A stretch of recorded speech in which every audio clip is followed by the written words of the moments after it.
Baik, ciri-ciri pelajar yang akan berjaya untuk kita mendapatkan kemuliaan Al-Quran, mesti bersungguh-sungguh belajar. Macam mana kita nak kata kita ni di antara ciri-ciri pelajar bersungguh-sungguh? Kita takkan tahu selagi mana kita berjumpa dengan dalil-dalil bukti yang kita belajar. Kita tengok, antara adab yang sangat ditekankan bagi pelajar ialah dia perlu belajar bersungguh-sungguh, konsisten.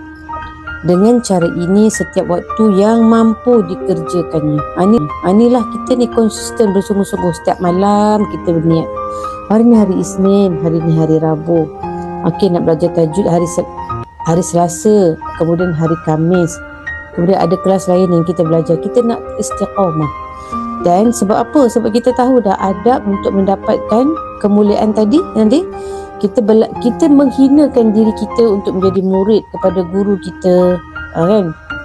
Tunggu siapa ni? Kan pergi kelas awal, tunggu guru, duduk terpacak dekat situ, tak ada orang lagi sampai. Tapi kita menghinakan diri kita untuk kita berjumpa dengan guru. Baik, jadi kita pun semak macam mana adab saya dulu dengan guru saya, kan? Maksudnya kita sedang, kan tadi ingat tak perkataan, sikap sopan santun kita, berlemah lembut kita dalam belajar adalah timbal balik.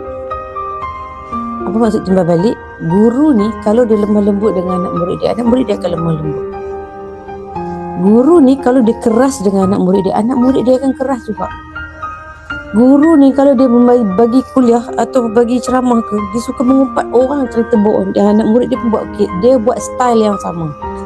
Jadi berusahalah kita untuk membina style yang bagus, untuk menyampaikan perkara yang bagus akan diteruskan oleh anak murid kita. Bukan senang nak istiqamah dengan Al-Quran, tuan-tuan. Ujiannya sangat berat.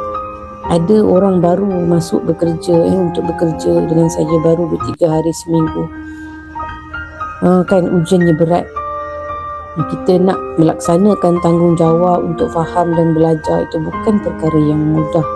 Tetapi kita percaya bahawa pasti ada pilihan Allah masing-masing.